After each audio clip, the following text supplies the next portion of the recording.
തന്നെ KPCC അധ്യക്ഷ പദവിയിൽ നിന്നും മാറ്റിക്കൊണ്ടുള്ള AICC തീരുമാനം അംഗീകരിക്കുന്നുവെന്ന് കെ സുധാകരൻ. പുതിയ പ്രസിഡന്റിനെ സന്തോഷത്തോടെ സ്വീകരിക്കുന്നു. രാഹുൽ ഗാന്ധിയും ഖാർഗെയുമായി നടത്തിയ കൂടിക്കാഴ്ചയിൽ പുതിയ KPCC പ്രസിഡന്റ് വരണമെന്ന കാര്യം തന്നെ അറിയിച്ചിരുന്നെന്നും കെ സുധാകരൻ പറഞ്ഞു. നിങ്ങൾ പത്രക്കാർ പറഞ്ഞതേ നിങ്ങൾ എഴുതാവൂ, പറഞ്ഞതേ നിങ്ങൾ പറയാവൂ. ഞാൻ അങ്ങനെ ഒരു വാക്ക് എവിടെയും പറഞ്ഞിട്ടില്ല. കാരണം എനിക്കറിയാം, എൻ്റെ നേതാവാണ് രാഹുൽ ഗാന്ധി, എൻ്റെ നേതാവാണ് ഖാർഗെജി. എനിക്കറിയാം, അവരന്ന് സംസാരിച്ചപ്പോൾ തന്നെ എനിക്കദ്ദേഹം അവരുടെ ഭാവവും അവരുടെ തീരുമാനവും എനിക്കറിയാം. ഞാൻ അങ്ങനെ വിവരക്കേട് പറയുന്നതെല്ലാം അറിയാലോ. ഞാൻ അങ്ങനെ പറഞ്ഞിട്ടില്ല, പറയുകയില്ല. അത് പറഞ്ഞിട്ടുണ്ടെങ്കിൽ തിരുത്തണം നിങ്ങൾ. തന്നെ മാറ്റുമെന്ന കാര്യം അറിയില്ലെന്ന് താൻ പറഞ്ഞിട്ടില്ലെന്ന് സുധാകരൻ പറഞ്ഞു. അതൊക്കെ മാധ്യമ സൃഷ്ടികളാണ്. സണ്ണി ജോസഫ് സംഘടനാപരമായി കർക്കശ നിലപാടുള്ളയാളാണ്. 2001 താൻ DCC പ്രസിഡന്റായപ്പോൾ ജനറൽ സെക്രട്ടറി ആയിരുന്നു. അതിനുശേഷം DCC പ്രസിഡന്റായി. പ്രവർത്തകരെ തോളോട് തോൾ ചേർന്ന് കൊണ്ടുപോകാൻ കഴിയുന്ന നേതാവാണ്.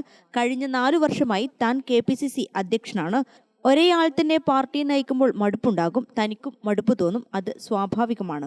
പുതിയ ടീമാണ് ഇപ്പോൾ വന്നത്. തെരഞ്ഞെടുപ്പ് പ്രവർത്തനങ്ങളിലും അതിന്റെ ആവേശമുണ്ടാകണമെന്നും അദ്ദേഹം പറഞ്ഞു.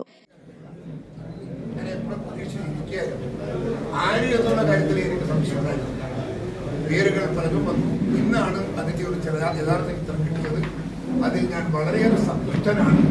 സന്തോഷത്തോടെയാണ് ഞാൻ സണ്ണി ജോസഫിൻ്റെ ഈ സ്ഥാനമാനത്തെ ഞാൻ അംഗീകരിക്കുന്നത്, ഉൾക്കൊള്ളുന്നതും.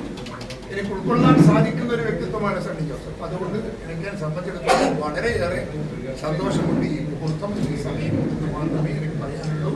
കോൺഗ്രസ് ഇവിടെ ഉണ്ടാവും, ഇന്ത്യ രാജ്യത്തും കോൺഗ്രസ് ഉണ്ടാവും, കണ്ണൂരിലും കോൺഗ്രസ് ഉണ്ടാവും. അതിനെ കരുത്തോടുകൂടി മുമ്പോട്ട് കൊണ്ടുപോകാൻ സാധിക്കുന്ന പ്രവർത്തനത്തിന് സണ്ണി ജോസഫിന്റെ കരുത്തും പ്രാപ്തിയും നമുക്ക് ഉപകരിക്കുമാറാകട്ടെ എന്ന് പ്രാർത്ഥിച്ചുകൊണ്ടാണ് ഞാനിത് അവസാനിപ്പിക്കുന്നത്. സണ്ണി ജോസഫിന് പാർട്ടി പ്രവർത്തനങ്ങളിൽ എല്ലാ പിന്തുണയും നൽകും. ഹൈക്കമാൻഡ് പറഞ്ഞാൽ സ്ഥാനം സ്വീകരിക്കുക, പോകാൻ പറഞ്ഞാൽ പോകുക മാത്രമേ ചെയ്യാനുള്ളൂവെന്നും സുധാകരൻ പറഞ്ഞു.